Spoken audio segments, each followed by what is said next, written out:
Yes, people, how we doing? Welcome to the first episode of Yackaholics. So, this is all about interviewing people that have interesting stories to tell, are funny, charismatic, often talented. So, big characters, that's what it's all about. I come from a background of hip hop, but this is in no way just hip hop. This is all about everything. Interesting people. Let's get into it with no judgment. We will listen to people and find out what they've got to say. Take the good things, if it improves our lives, let's listen and stuff like that. So my first guest today is a guy called Scott Law. So I was performing at one of my gigs, a hip hop gig, as I'm a rapper, and I met Scott through a mutual friend. And instantly just fell in love with the guy's character. He's just a big personality, and he would describe himself as a psychonaut, and I would also describe him as a psychonaut. So he's been on a journey with chemicals and drugs, and he's always been searching for what it's all about and stuff, and he's come to some interesting conclusions. And like I say, he would never say to anybody, do the same as him. He's not trying to say to people, take drugs, take chemicals.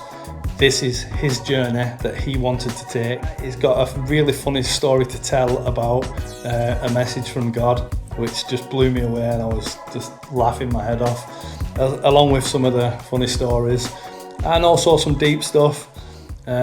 Before we get into it, please remember, subscribe to the channel. It's actually Authentic Records, my YouTube channel, but within Authentic Records you will see the video list for the Yackaholics episodes. This is episode 1. I give you Scott Law. Let's go.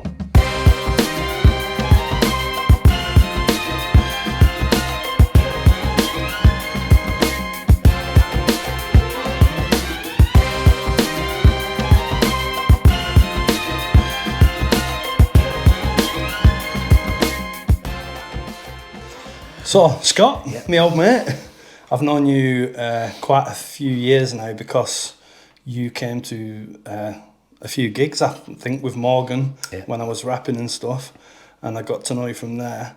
And I've always found you like an interesting guy. You've always come across to me like somebody who's on like a journey of self-discovery, and that's maintained all the way through the time that I've known you. You've always been like looking and exploring new worlds and stuff, and I find it fascinating, and that's why I wanted you as the first person on here on Yackaholics. So, Appreciate that, Lee. So where did this journey start into this journey of self-discovery? I'm gonna say probably at 40 years old. I'd not even heard of the term psychonaut, which was going to maybe put in there. But psychonaut, so psych being the mind, and just being curious about... I was just going to backtrack a second because I was brought up a Catholic. So I was brought up with all these indoctrine stuff, all put into me as this man God that put wrath on everyone, and I had to kind of go outside of myself to find myself, if that makes sense. I had to go outside of myself to find myself, and I'd never heard of D.M.T. I've been very curious all my life with any type of drugs, anyone that's offering. I'll try anything once, twice if I like it. Simple as that. And so I think it was 2014, about June 2014, that a good friend of mine just rang me up out of the blue, and he said, I've got something here that you're gonna fucking love. It was a Tuesday. It was a Tuesday afternoon. I remember it like clockwork, 2:10. And I said, I'm on my way. So I drove to his house, up Burnley Wood, and he just told me that.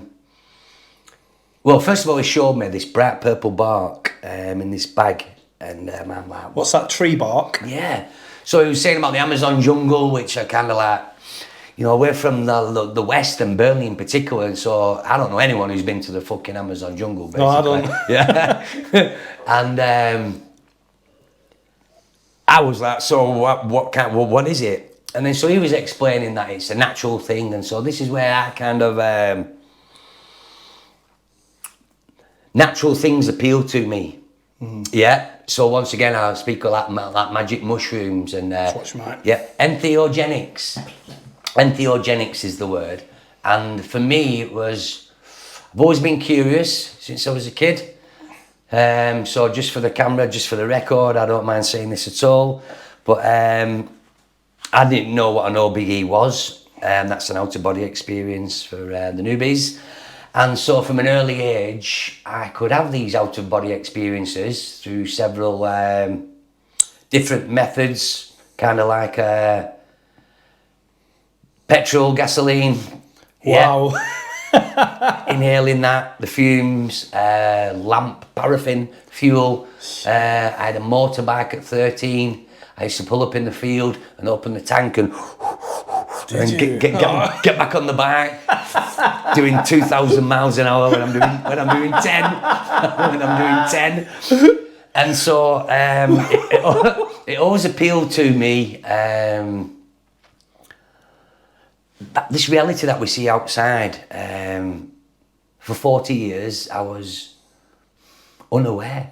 totally unaware of any other reality except the one I perceived as reality in what we call the third dimension. And so just flicking from the early ages, people would offer you LSD, which kind of like not really ever hallucinogenic for me, more like just a feeling and laughter and enjoyment and tears. Yeah. So there's never really anything. You know, ecstasy came about. Probably now in today's market, it'll be ketamine. Yeah. Yeah. So the kids are kind of finding a way with their. So again, the outer body experiences, 2014. My friend's house on a Tuesday afternoon. Went upstairs, he's a DJ and he's got a very small attic. So we went in there and he got this, we had a pipe and he said, you just literally, like it is with cannabis, just put your stuff in, have it on a bong and you're off, you're away. So is this the D.M.T. tree bark? Oh, D.M.T, yeah, right, okay. the tree bark. Yeah. Just for anything educational slightly, that DMT's, it's inside every human being. It's inside all animals. It's in probably about 70-80% of all plants, but very minimal compared to the big players in the game that people, you know, like this tree bark that I spoke of. I'm not an expert in the field whatsoever. I knew nothing about it only 10 years ago. And since then, it's opened my eyes, my heart, my mind to everything around the subject. So yes, in this small attic, so instant like kaleidoscopes, colours. It's kind of like 3, 2, 1, boom, and in that boom, again, it's different for everyone. This is just my personal experience. It was just like astral travelling, which I've never even heard of that word, in an instant. Portals, I didn't know what a portal were. So are you seeing like visuals, psychedelic visuals, like literally, like as for an outsider like me, I'm perceiving what you're saying as like swirling shit. Yeah. Sometimes I've heard people talk about like beings from somewhere else, like they meet beings when they have DMT and stuff. So is it all that? All that and more, yeah. Really? So, out of the over the 100 people I've experienced one-on-ones with, I think how I've gained in this journey, in this knowledge, is because, take my sister's ex-partner, for example. Take my sister's ex-partner, for example. Really westernised, didn't believe in much. He had it for the first time, and then he was describing, do you know what if I mention the word caduceus, does that mean anything to you? No. So on our NHS ambulances, yeah, they'll have this caduceus symbol. You see it everywhere. It's like Hermes Trismegistus' staff, and it's got a serpent going around it. All right, yeah. And so it's all to do with healing, hence why we're in the NHS for medicine and healing. So he described this caduceus to me. He said, I seen this thing, and he described it to me. When I showed him the Google image, he went, that was exactly what I was seeing. Then he wanted to know why was he seeing that. He also described Ganesh. Now Ganesh is an Indian deity, yeah, and for me, I had Ganesh upstairs in my bedroom, and he was describing Ganesh to a T. So I ran upstairs, I got Ganesh, and I said, do you mean this? He went, fuck off. How have you got that in your bedroom? And I've just been seeing that, and I absolutely do not know what that is. Yeah, he said, I have no idea, no preconception or whatever the word is. So I started thinking, like, maybe we have all been here many times before, and that's something from his consciousness that he has no awareness of. Mm-hmm. So as I say, that we are westernised, and in our town, a very small town where we live here in sunny Burnley, it's it's hard to come across things like that. Yeah, it's not on a day-to-day, like the word guru. Never even heard of maybe 10 years ago. It's not something that around our town we've been pointed in the direction of these people, of what's the word, like a shaman or anything like that. You know, you're not that far behind me in age, and then never in my 50 years of living here has people said, oh, go and see Shaman Steve, he'll sort you out. Yeah. We don't have that here. So in the West we've been totally, and it's no one's fault, but we've been totally kind of like blinded to that. And so I come across a saying once, and I thought that applies to me. And Jesus said, first I was blind, and now I can see. And so for me, for 40 years, it felt like that for me. That I thought I knew the time of day, but I did not.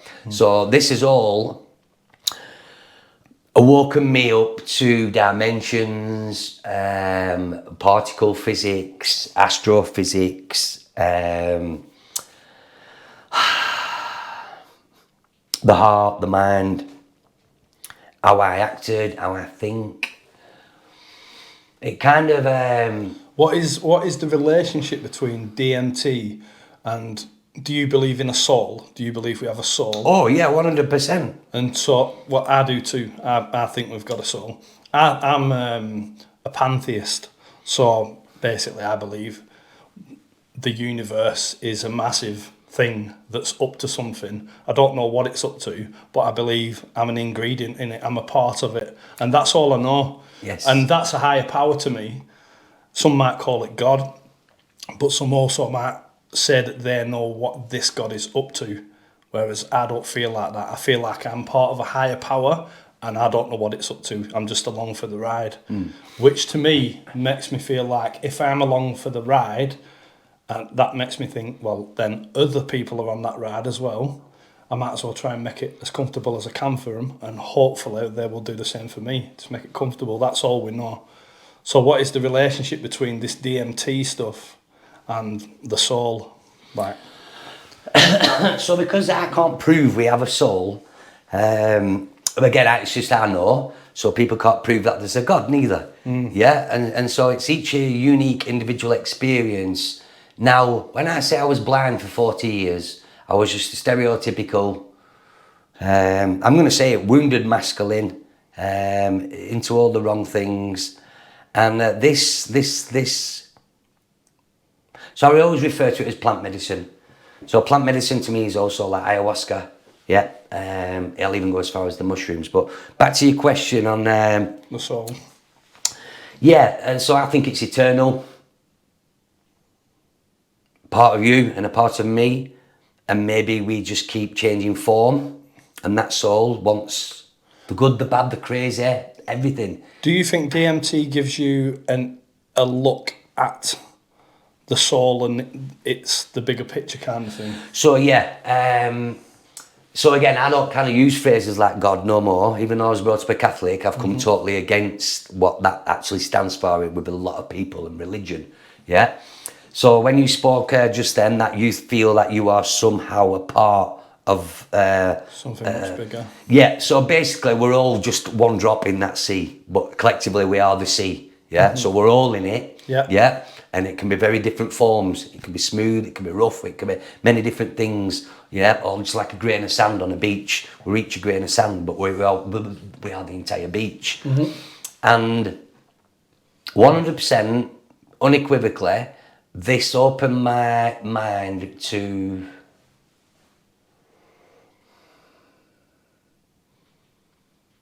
all my issues. It kind of like amplifies. I'm quite an aggressive person, or I have been until this has changed me.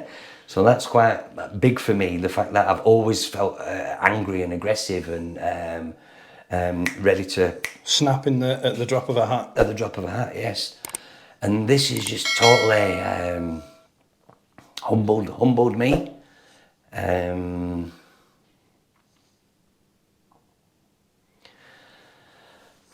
Now, don't get me wrong, it's not easy, this. The work that you have to go through, it shows you.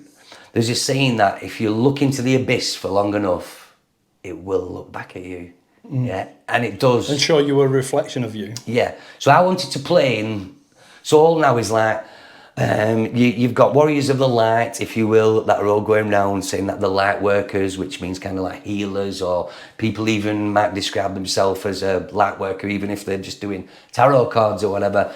So, but what they miss out is about this dark side, and a lot of people going, "Oh, he's dark, him," or "Oh, he's dark," and the fear of this dark side. And so that for me, this is what enticed me in. This is where the D.M.T kind of goes with your level of awareness. If you're a very fearful person, excuse me, what I've experienced is that the more fearful a person is, when they have the D.M.T for the first time, they will have like a fear-based episode. So I push them boundaries as much as possible. And what I mean by that is, as far as I could go into these dark realms, or invite it in beforehand, no matter what I'd say, I'm just hoping to go further and further, deeper and deeper. So were you trying to face your fears? Yes. So to become fearless, not many people are or will. And so I've been afraid of heights all my life and snakes. They were just the two things. We're lucky. Here in Burnley, I've never seen a snake. One in a glass tank at There's a few house. of them, but they come in human form. Yeah, correct. Well, yeah, I know millions of snakes and thousands. And so during this journey, within 3 years of diving in to these dark realms of myself, or my shadow, or my inner, I like to refer it as the wounded masculine. The wounded masculine. And so this is when I decided I would throw myself out of an aeroplane and skydive to conquer that fear.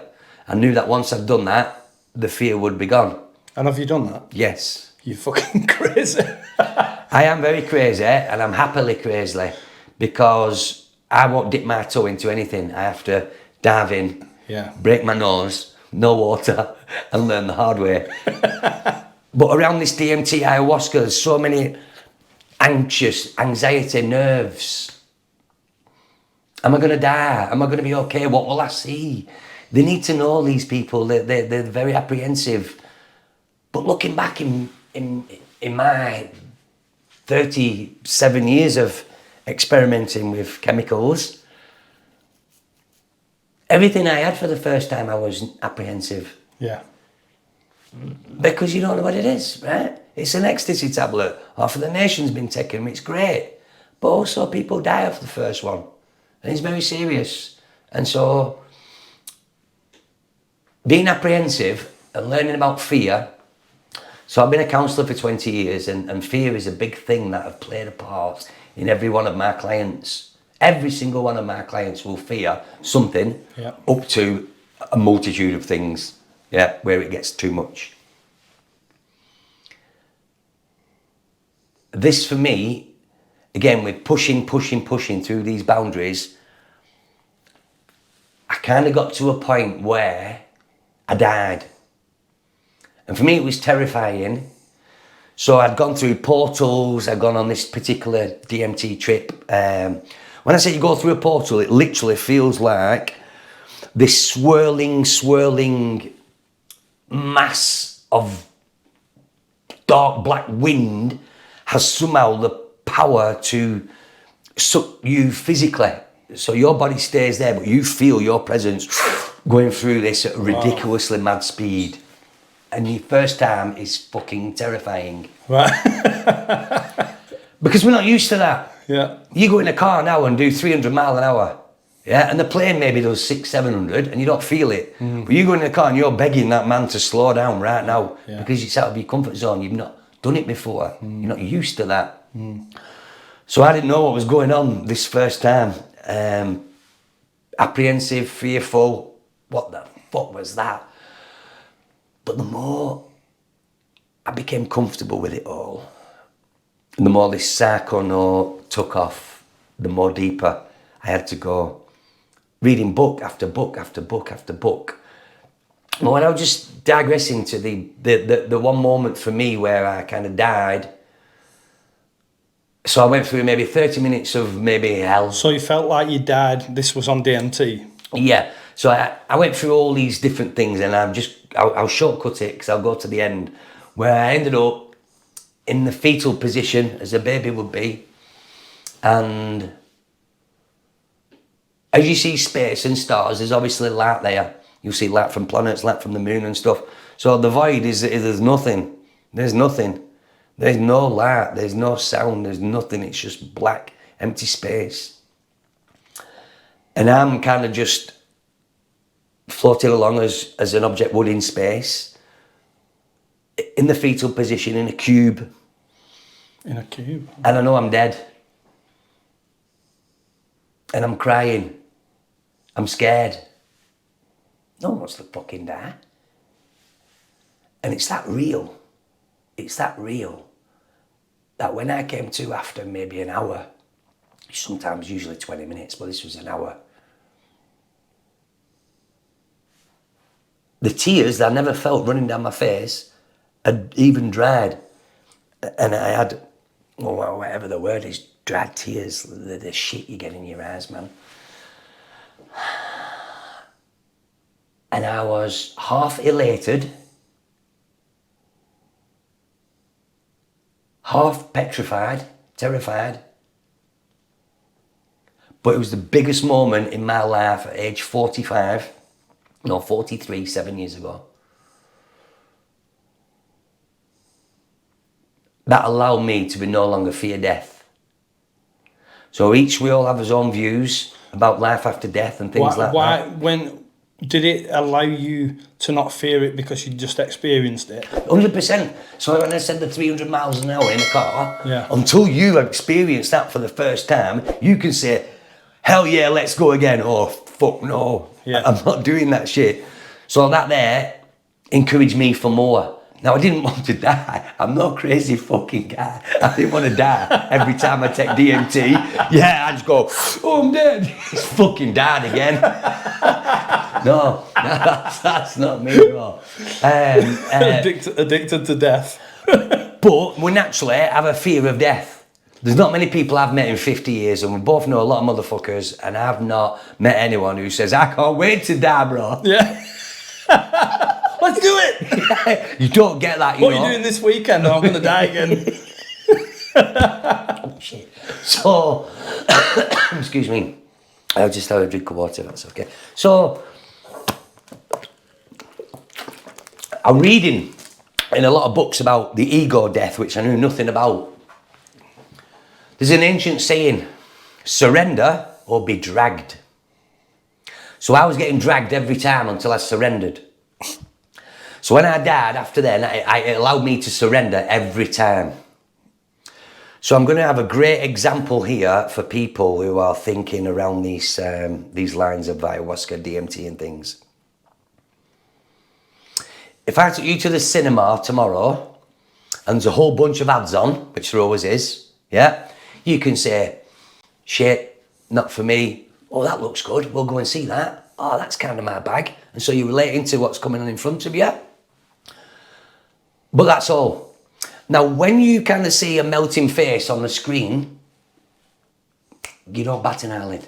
You're at home, on your own, with your partner, whichever, watching a movie, and there's a man and all his face is melting in some acid, whatever it is, and you don't bat an eyelid. When you are seeing this in your mind's eye, your third eye, or your conscious, whatever you want to call it, if I say to you now, think of a yellow banana, it's easy, so that's in what we call the mind's eye, it's your consciousness. And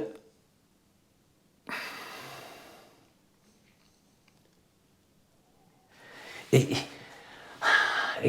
a very big, important subject to me because I had to overcome these things. So let's just say, I'll give you an example. So this is a lovely furry bunny rabbit that comes into my mind's eye on D.M.T. And this is so loving, it's friendly, it doesn't feel threatening, yeah? Mm-hmm. And so a lady might think, oh, this is cute, this is a nice fluffy bunny rabbit, yeah? And within 0.1 second, its eyes go red, its teeth go big, and it's fucking on you, it's chasing you. And then they don't like that then. So this is when the fight or flight system starts going and your heart's speeding up, and all your body under DMT is panicking. Right. Not good, not conducive to a good trip at all. This is why kind of warriors of the dark, which I refer to some people as, will go and take anything and go under as deep as possible. Yeah. And they are trained through their past experiences. So you can't go to class for this shit. Yeah, you can't get this in a book. If I write this in a book, it still won't be the same as someone experiencing it. Yeah, of course, yeah. They're just reading a book and interpreting my words as best as they can. Yeah, but to actually be in that moment, or the 300-mile-an-hour car, yeah, you've got to feel that. And so for me, it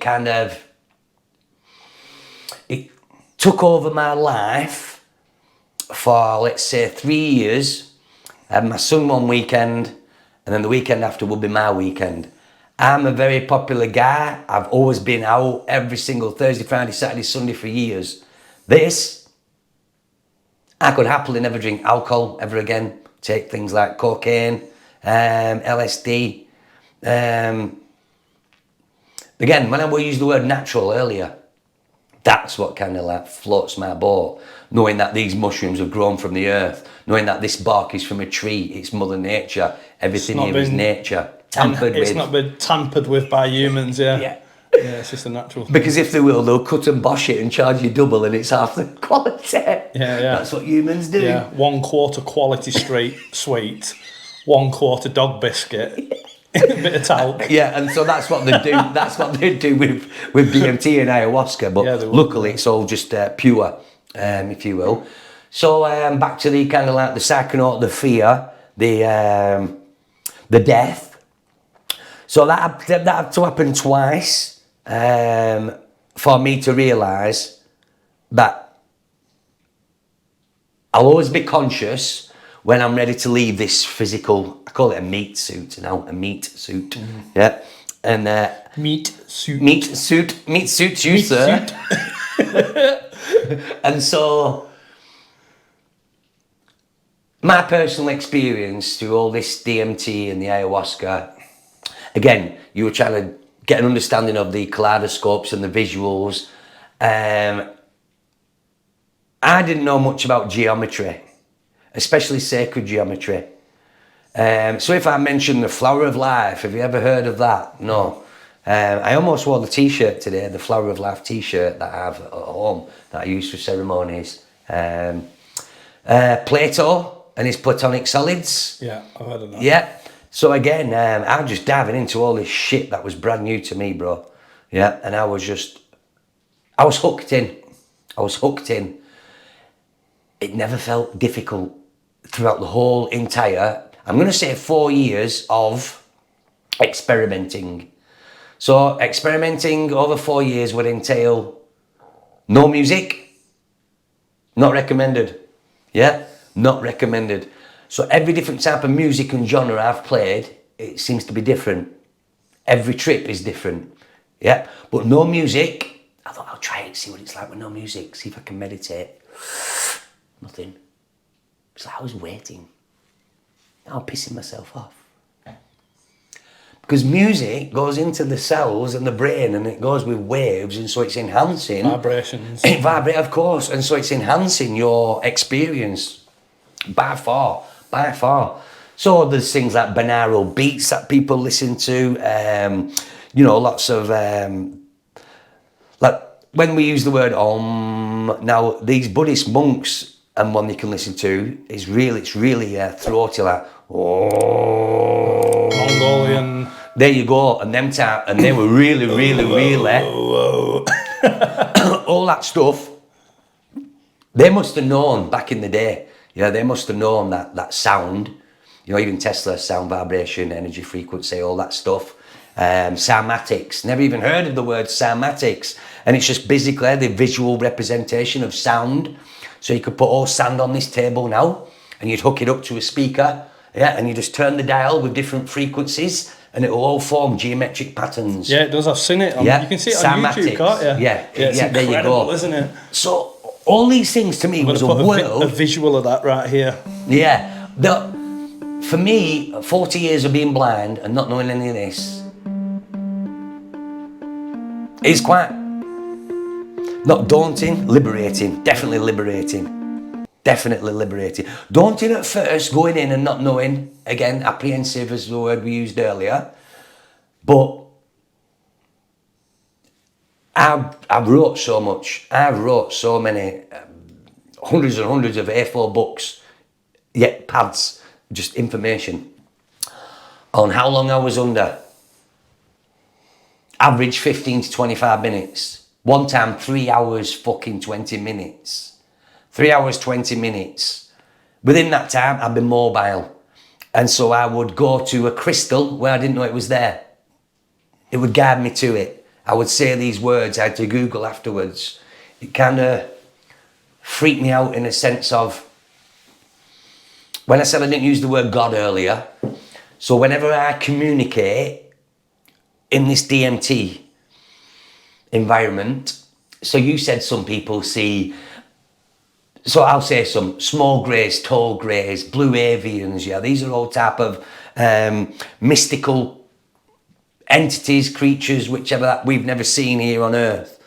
The Agarthans apparently live under kind of the lower like realms of the Earth. When Atlantis drowned, apparently some went down there. But again, from pixies, fairies, not dwarves. What do you call them? I know what you mean. Imps and all that kind of stuff. Yeah. Magical, mystical stuff. So basically, I just became obsessed in knowing, learning, researching, seeking. But it was up till, I'd say, the second death that was the big kicker for me.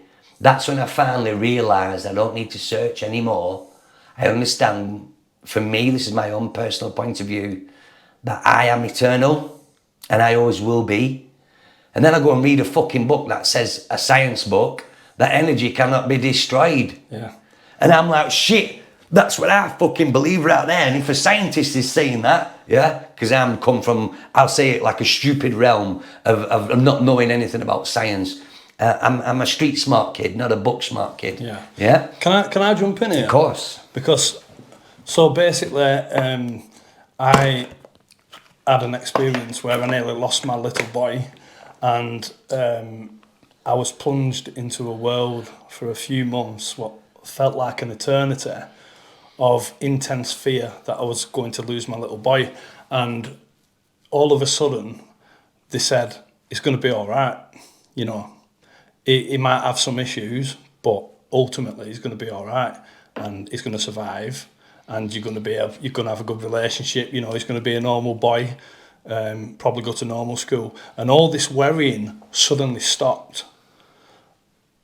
And I wasn't ready for that, because it was like a new habit, this worrying, which obviously goes into post-traumatic stress disorder.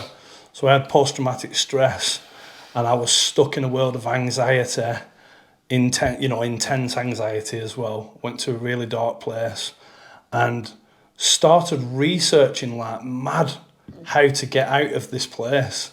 you know, looking for answers, Google mayhem, you know, because no matter what you find on Google, your brain will pick a hole in it, and then it'll take you to another place in Google, and your brain's basically looking for these holes, and you'll find a hole if you keep looking for them. You will make one up. You will invent a hole to go down, you know. And so I got to the point where, well, DJ Woody started telling me little bits about Buddhism and stuff, and I kept seeing the word acceptance, and I was kind of like, yeah, I see this acceptance, but I need to know more about it. And I was really frustrated because I was looking, I'd decided not to Google everything. This Buddhism thing was interesting to me, and I wanted to learn more about acceptance, as in I wanted to let go of the pain and just let it be, you know, and get used to sitting with it and allowing it to be. And I couldn't for the life of me figure it out. So I phoned Woody up and I say to Woody, I'm trying to find this stuff about acceptance. I want to let it go. And he's like, yeah, you're using the wrong term, Lee. It's called letting go. And he's like, just look in any Buddhist book at letting go. And then it just went woof, and there was just this world of information about letting go.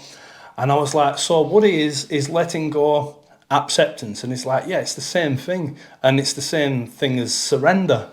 It's the same thing. Yeah. And then it occurred to me that rock bottom, when you hit rock bottom, it can also be defined as surrender. Because you hit rock bottom, and rock bottom is defined by the moment when you say, right, fuck it, I've had enough, do your worst. I give up, I surrender, do your worst. I accept what's going to happen to me, I accept my fate, I surrender to you, I'm letting go of control. How exhausting is the process to get to that? Exhausting. It's exhausting. But once I got there, what I did then was I gave myself a year, because I still didn't trust it fully. So I thought, right, I'll give myself a year of surrendering and see if I'm in a better place after a year.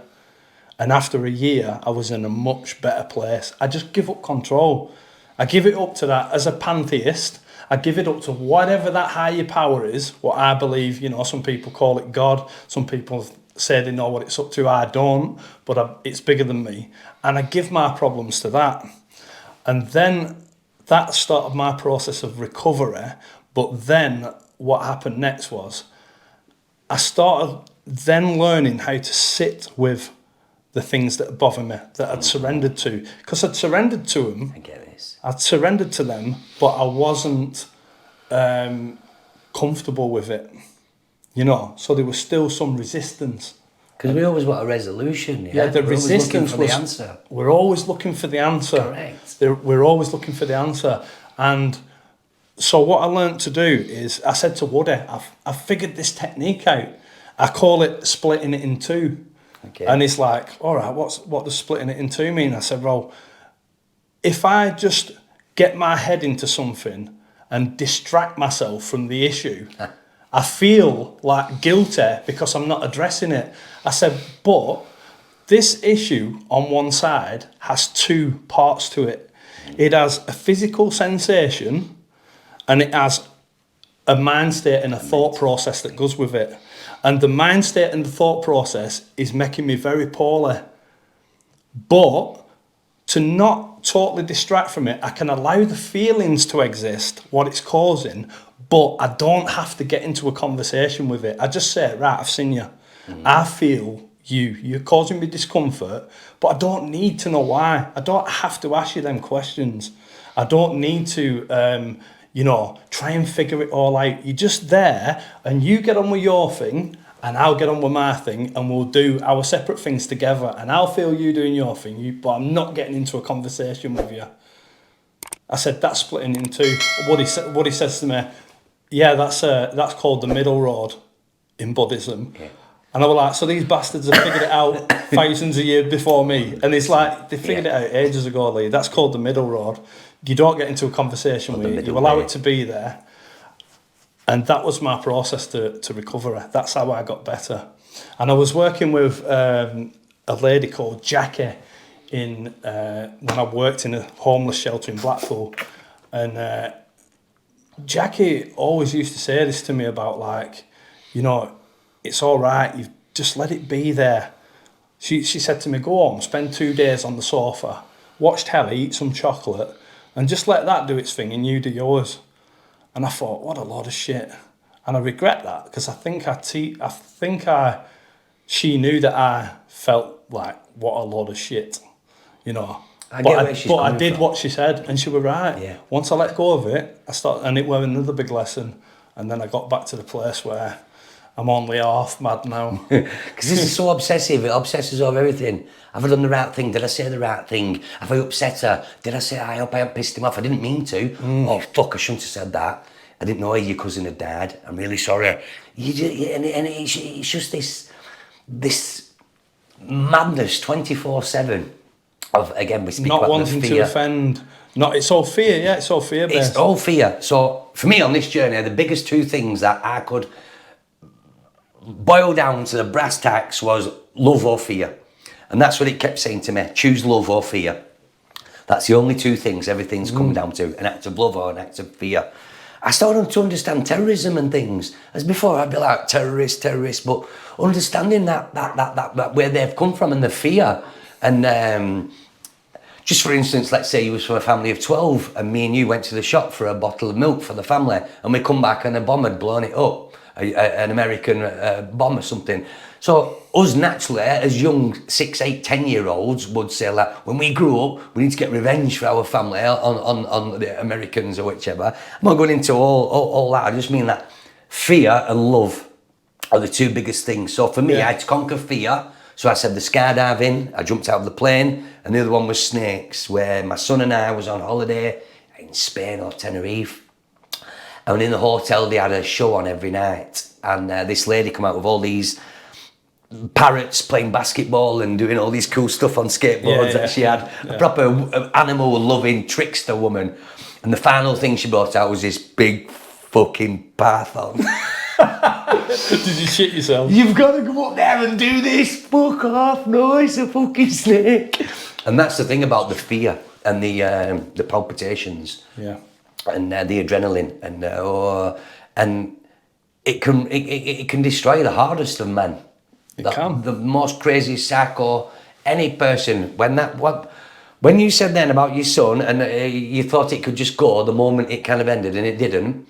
This has already started working on the addictive pattern of what it created. Yeah. So if I can't tie my shoelaces for the first time, there's nothing there. Then you learn me how to tie them, and after so many times, it's hardwired and stored in there. Yeah. So you'd got a new thing of fear that had come in and overtook your mind, and that it just totally, it became hardwired. Yeah, it did. And that's how you had to find your way out to undo that, through many different people suggesting this technique, that technique, and you being curious to looking and typing into Google.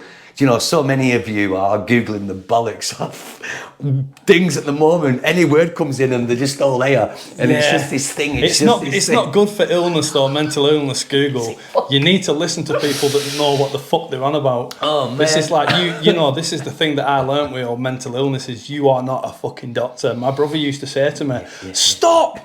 You know fuck all. You read this little bit on a website and you apply it to yourself because all of a sudden you're a doctor. And then you're talking about neuropeptides. I remember when you were putting stuff down, neurotransmitters and things. This was about 3 years ago, last time I was on Facebook. And I'm like, how does he know all that? But obviously you literally just got about the brain and you learnt something that you read. And then now you're putting it on. Yeah, but then what I eventually learned to do was to contextualize stuff and put it into context with other stuff, and then ask people who were clearly very clever what that meant, and does that apply to me? I give up control of that, thinking I knew it.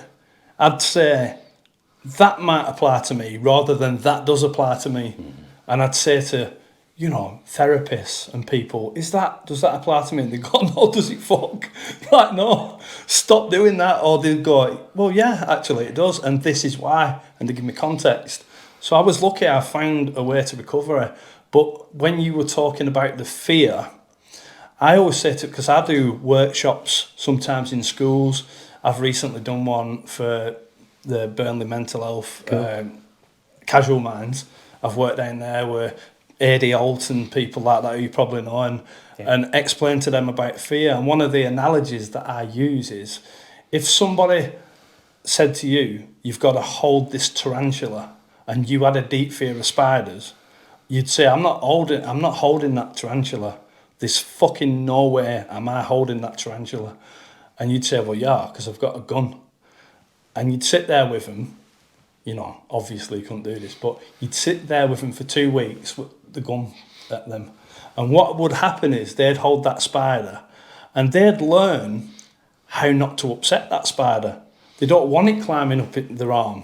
They want to keep it as still as possible. So they'd learn how to do that. They'd learn if they tilted their hand that way, to walk and try and get to a level point. And they don't want that. So what they do eventually is they learn the spider's nature and how not to upset it. And when they do that, the fear level drops because they're starting to learn its nature. And by the end of that 2 weeks, they probably won't be that scared of that spider anymore because they've learnt its nature by force, you know. And that's what it's all about.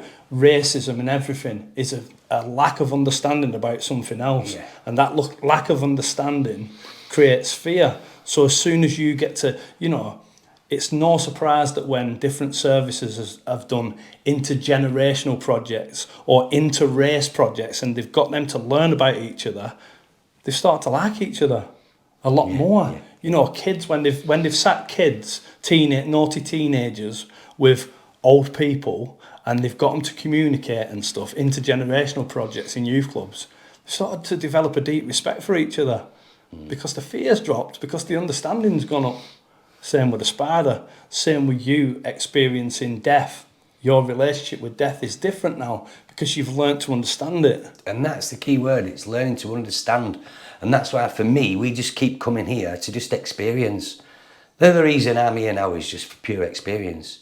Yeah. So I don't need to be anywhere. I don't need to go anywhere. I don't need to achieve anything. Yeah. It's just experience. Yeah. And you did that wrong. You did that right. I did that for 40 years. Yeah. And now I don't waste my time arguing with anyone about race, religion, or this, or because for that person, whatever they're coming at with for you, they're right. So for me, I say, yep, you're right. And they're like, so you're agreeing with me? I said, no, I'm not saying that. I'm just, where you're coming from, you are right. Yeah, but I'm not here to argue and put you or tell you that Allah or Jesus or this or when I never met them guys. You know, so I can't say, my mum, she's a devout Catholic, and so she'll quote scriptures and said, Jesus said, yeah. And so for years I listened to that. And then now when I came out of this, I say I got off the carousel of life, of attachment. So I said, were you there? What do you mean was I there? Was you sat next to Jesus when he said, paragraph 27, verse 36, thou shalt not this, whatever, was you there? Don't be stupid, of course I wasn't there. So how do you know Jesus said that? Well, it says in this book. I said, so if I write another book and says Jesus said, fuck off, you're all a bunch of whatever, sorry. Yeah. Then is that gospel, as they say the word? Oh, it's gospel, meaning it's truth. Yeah? And so we are so gullible, we're so naive, we're so innocent. But I think we've just got to say, I don't know. It's all right not to know. The key phrase I tell every one of my clients is, you don't know what you don't know. Yeah. Yeah? What are 137 97s? Yeah? Ask a good mathematician that, and it might take him a few minutes, but he doesn't know. He can't just say, hey, you know, and that's where, for me, all this area around paranormal stuff that people just don't know.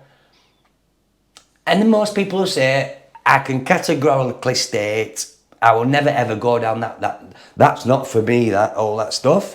Yeah? And that's where, for me, I just kind of, I'll just digress again to the Tuesday in June of my friend's house in the flat. So I said, I've gone like this. This is the first time on D.M.T? Yeah, my very first time. And I said the kaleidoscopes happened, and then all this sacred geometry shapes appeared, and then this wind tunnel thing sucked my body into it. And so I'm travelling at mad speed through this thing, like basically, help, fuck, shit, it's too late now, yeah. And I could feel this vibrating thing next to me. My friend's fucking phone, yeah, his mobile phone. Now the person who enabled him to make this DMT out of this bark, which takes a good 24 hours with so many different ingredients to extract, and it's very time consuming and tedious, yeah. But the man, I won't say his name or where he's from, yeah. Well, he's from Wigan, that's irrelevant. Yeah. But I've been sucked out of this portal by this, and that's why it's so important to experience, not to have any outside influences once you're in. Once you're in, yeah. Because so many people say, when that phone rang, or when this happened, or when that door knocked, it fucking ruined it. It brought me out of it. So I rolls over and I looks and sees this phone, and I turns it over with my eyes like this, and it says, God calling. Fucking God's on the phone! He'd stored his name as God in his phone just so in case police or this or don't know, whatever, yeah? And I didn't fucking know that because he's taught him how to make this amazing stuff that he said, you need to try this, Scott. It's the best thing in the fucking world. So it beats everything. And I'm like, God, answer the fucking phone, he's God. You can't fucking hang up on God. And that will stick with me kind of like forever, how like mad that were. Shit, that's so funny, one. And so over a year I got in this house 4 times before I asked him. Now at the time I was at university in Salford learning mindfulness, yeah? So I didn't even know what a body scan was. It's just a simple technique, you know, you're with that phrase. Yeah. And then so I said, can I buy some of this off you, and am I okay to take it home? Yeah, no problem. So that's when my journey actually started, which was 2015 March. And when I said once, it was 3.5 hours of, they call it something like automatic writing, yeah, where you get some paper and the pen's going and you're writing stuff you have no awareness of. You can see the words and read them in pure English, but it's not you writing this thing. Yeah. It's coming from another place. Yeah. So this place for me was always, where is this other place? Where is this communication? What is it? Is it a higher version of myself? Is it a more intellectual version of myself telling me this information? From gravity to particles to the way things attract or repel, the way the heart attracts or repels. I was just fascinated by every single thing in this.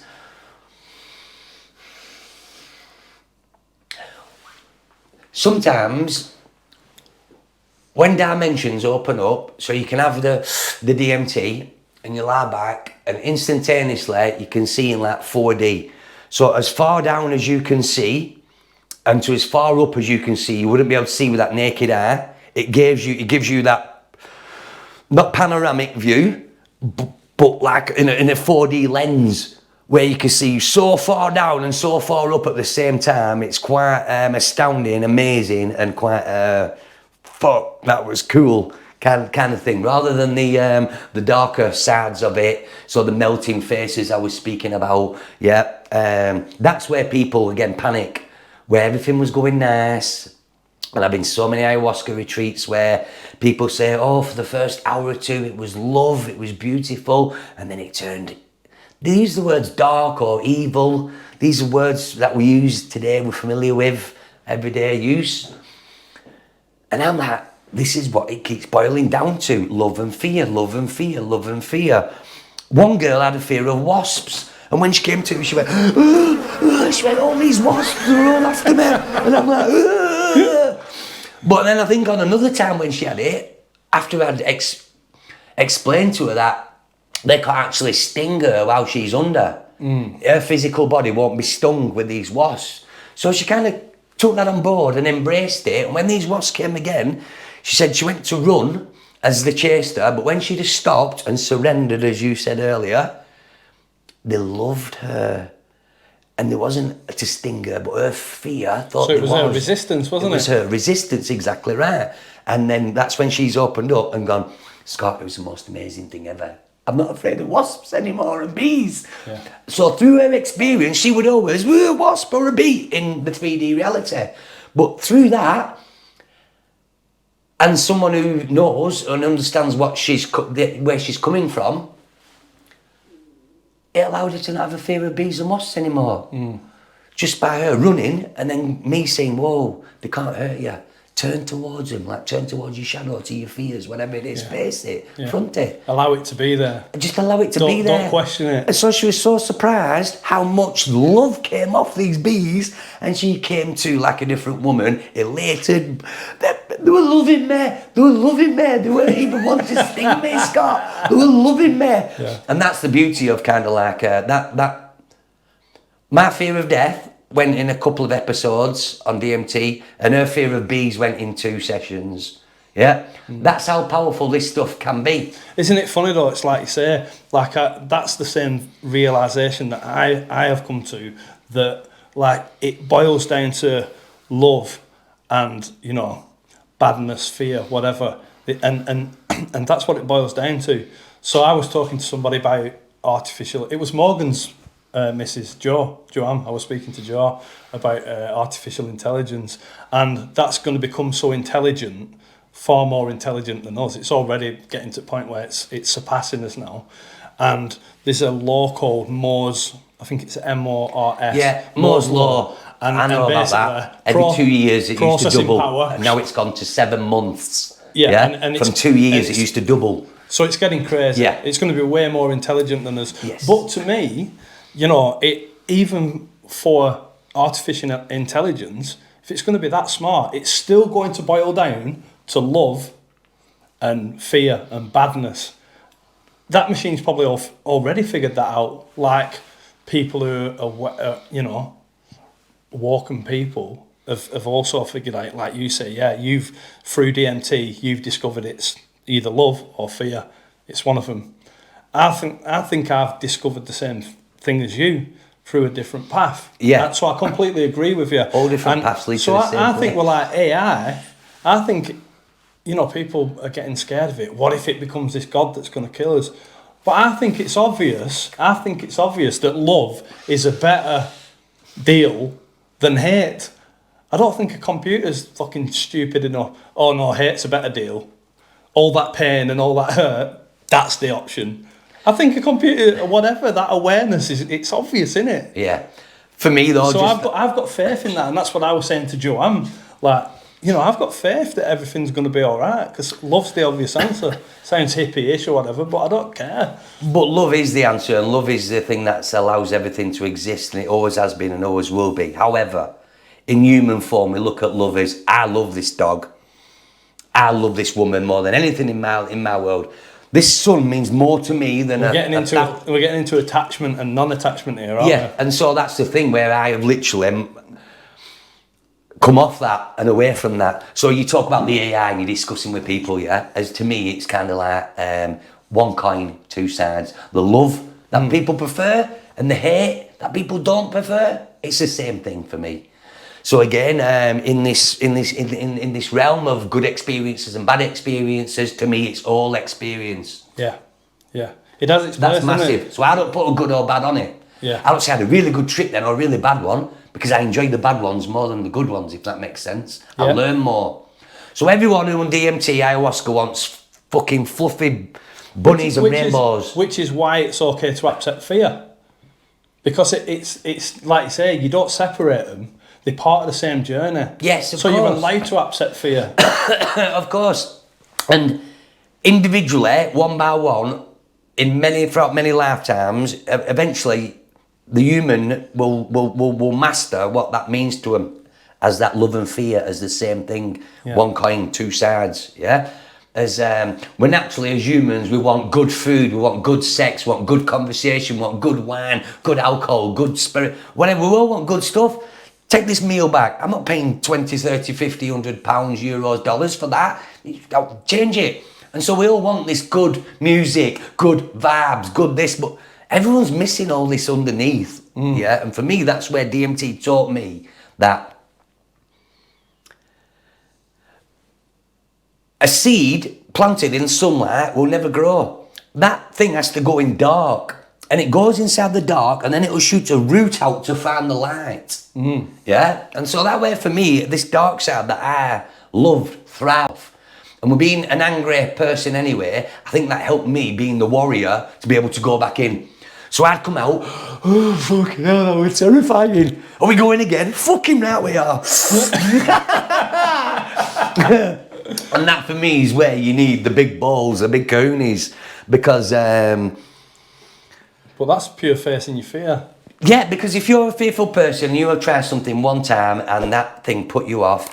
I can probably bring 100 people here tomorrow that'd say, oh, I can't drink this certain alcohol because I tried it at 14 and I was sick so much. My sister ate a full tin of Quality Street on Christmas Eve to herself. She snuck it up to the bedroom at about 9 years old and ate the whole fucking tin.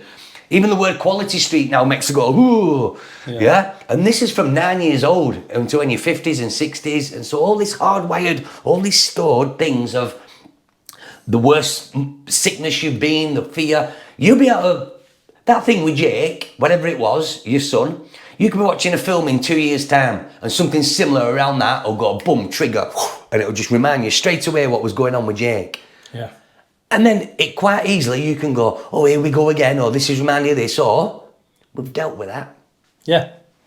As simple as that. That's where I'm up to now. Yeah. Everything seems so much simple for me now. I'm in a very similar place. Yeah, and that's because I've had to learn unattachment and learn that. So me and you have gone through a journey and ended up in the same place. But kind of. But I believe that's because it might not be exactly the same, but we're in the same ballpark, Scott, definitely. And I think that's because it's the truth. Yeah, and so Latin veritas vol libera be, the truth will set you free. And for me, I had to think, what does truth mean to me?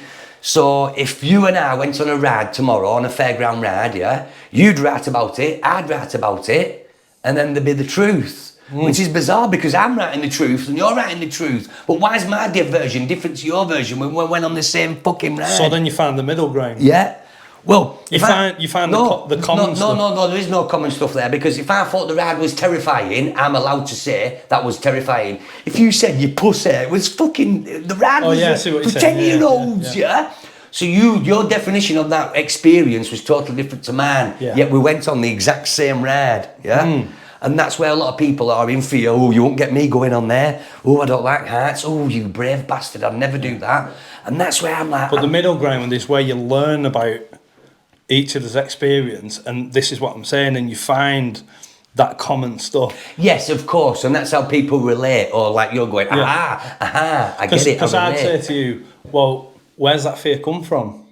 What has led you to believe that, to give you that fear that you had through that ride? Because something's caused that fear, because I don't have it. So I might have watched a programme the week before, and actually when my son and I went to Alton Towers a couple of years ago, a lady the week before had lost a leg on a ride. That's right, I remember that, yeah. And when we was sharing some, in Alton Towers, you have to go from area A to B, and when we was in a big, a scar thing, whatever, that moved scar rail, whatever it was, we was about to go on this ride, and I'd not told my son all about it, and this couple, a family, mentioned, did you hear about the woman who lost her leg last week? Shit. Put my hands over his fucking ears. Yeah. I fucking know about the woman. So that fear is planted in him. Yeah. He now doesn't want to go on this ride because he doesn't want to lose a leg. Yeah. So see how quick it can happen, and how you can just watch a programme and hear the news, a woman lost her leg today on a ride. So basically we're getting to the point now like where we're an hour into the conversation. So let's start summarising a bit of this, just out of interest, because it's funny that, well, it's not funny, but it's all come down to love and fear, hasn't it? But everything will do if you boil it down to its brass tacks of love and fear. I completely agree. And so I could only I could only advise people that to challenge themselves as much as possible with everything they fear. And what you spoke about earlier, because I've been a therapist for 20 years, we call it flooding. So flooding is a simple technique that if a girl's scared of balloons, spiders, ants, or whatever it is, It's exposure therapy. Well, basically, like you said, when you've got a tarantula in your hand and you don't want it there, but someone says you move and this bullet's going in your head.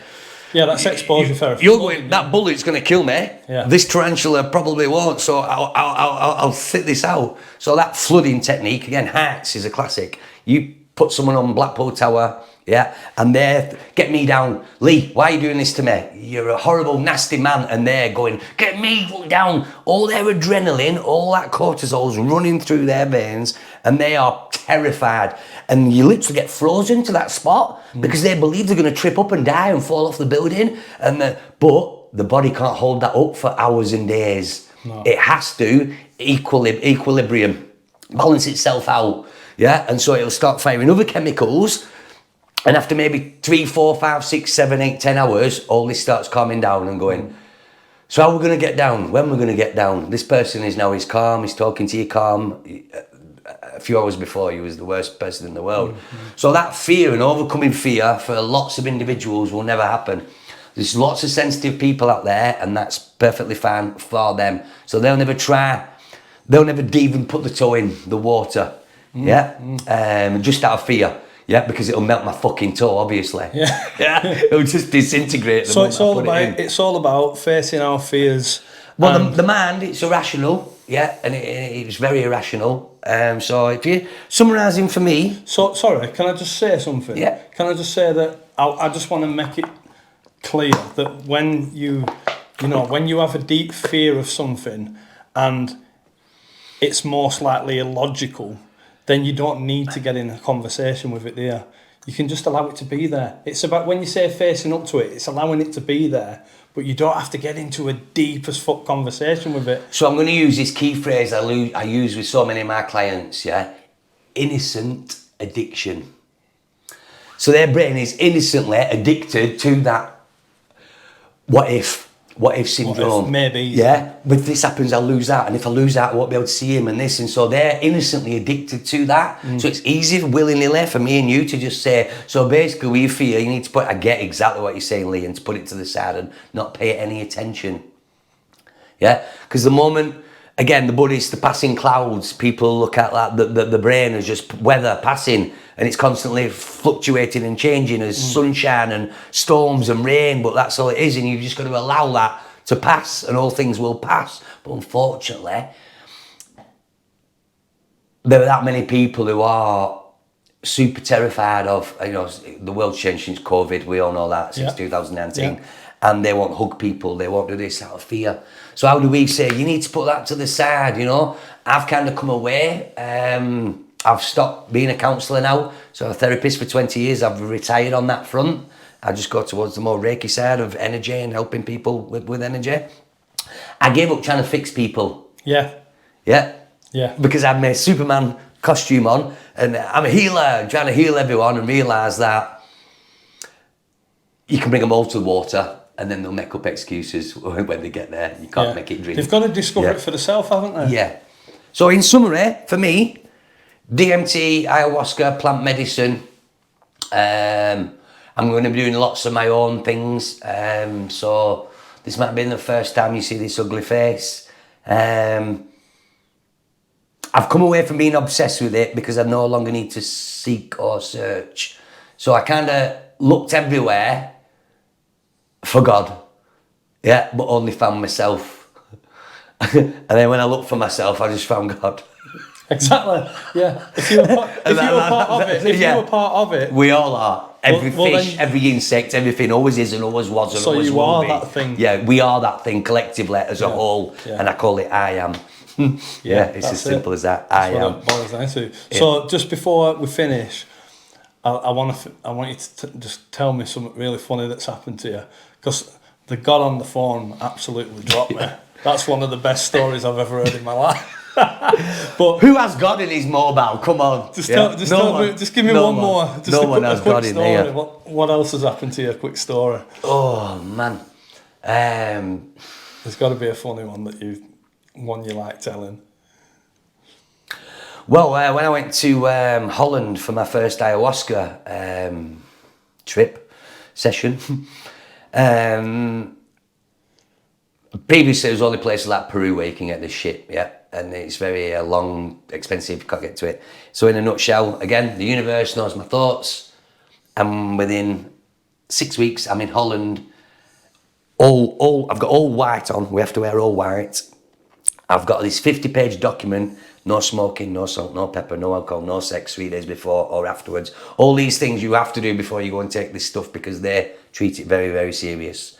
Me and you can't just go to experience it and get off his heads. You need to do all this stuff. Okay. You'll be violently sick. You will shit yourself. You will piss yourself. Anything coffee will all interact with it all. And it's a very pure thing.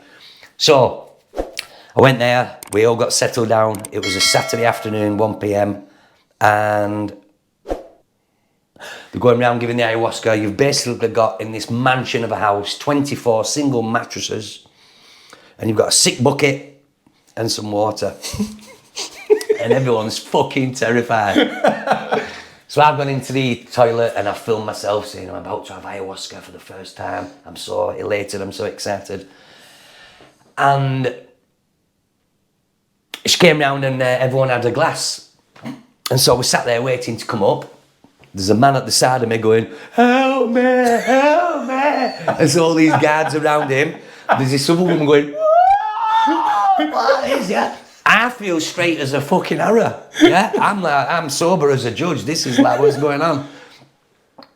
And then so I said, Udif, yeah, Judith in English. And she came up, I said, it's not working. She said, everyone says this, just wait. I said, no, I consume a lot of chemicals. Please go and ask. She said, there's just 24. That's all we make, 24, there's no more. Jedi mind tricks. Please just go and ask. Okay, she comes back with one. There's one extra, there's never one extra. There's one more. Would you like it? Burnley. Burnley style. So I had two, never had it before, and everyone's had one of these glasses and I've had two. So I'm laid on this single mattress and I'm like, smile, feeling warm, a bit like ecstasy, coming up, feeling warm. I need a piss. I need a piss. It's okay, ride it out. No, you're gonna come to covered in piss. Yeah, you need a piss. I don't think I can move. I am off my tits now. I am seriously in the hallucinating. Yeah. I need a wee. Yeah. Now I kind of like need to get up, but I don't want to go too far, knowing like where the camera is. And where John Cleese, what was he in John Cleese when he gave it this? Oh, Ministry of Silly Walks. No, it was a programme, weren't it? 40 Towers. Oh yeah. Towers. Yeah, when he's doing it. When he's coming in like this. Well, I had one guard here, and visuals, and I can't see. They're holding me up. Trying like this. Yeah. And I gets to the bathroom and it's swirling, it's moving.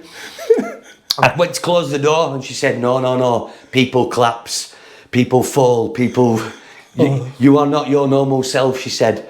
I'm fucking kidding me.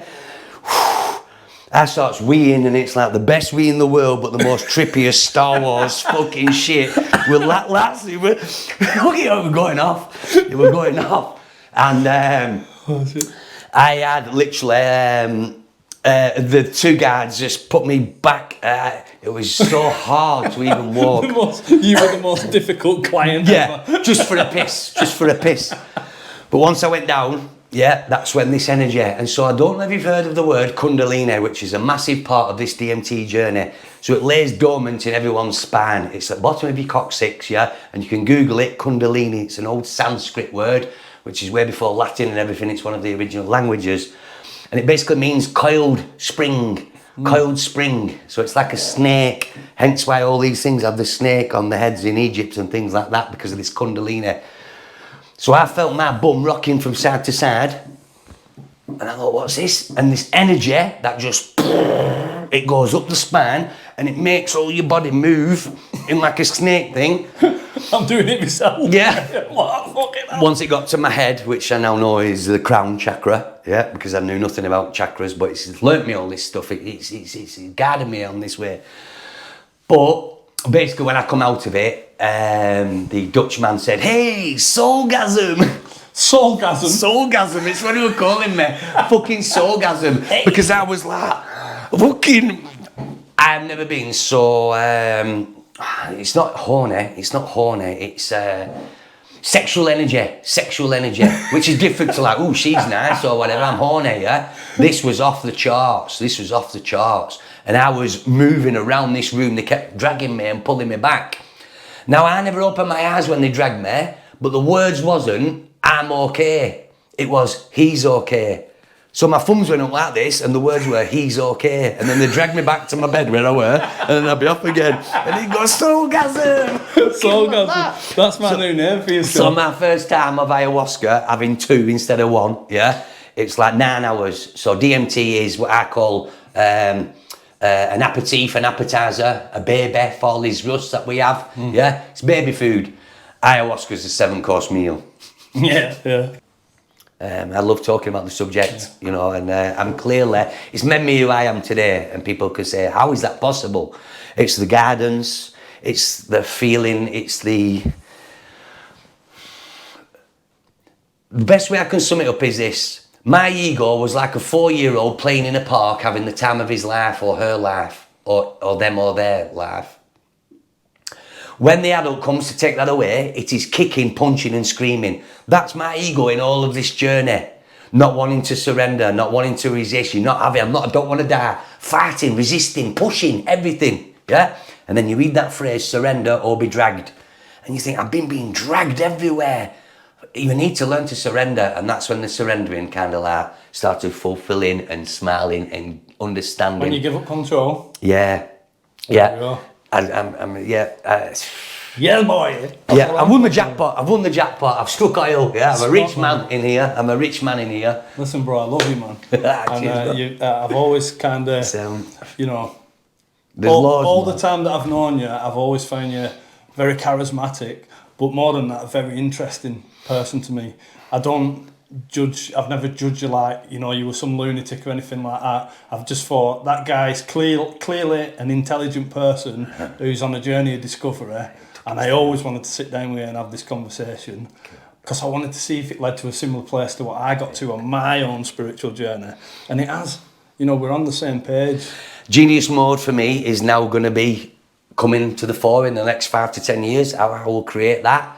Yeah, as for you is what I'd say naturally talented or gifted, but it's not a competition. No. Yeah, and obviously we all have different gifts, we have strengths and weaknesses, and that's what I preach to every single one of my clients. Every single person has strengths and weaknesses, yeah, but we jump on people's weaknesses, don't we?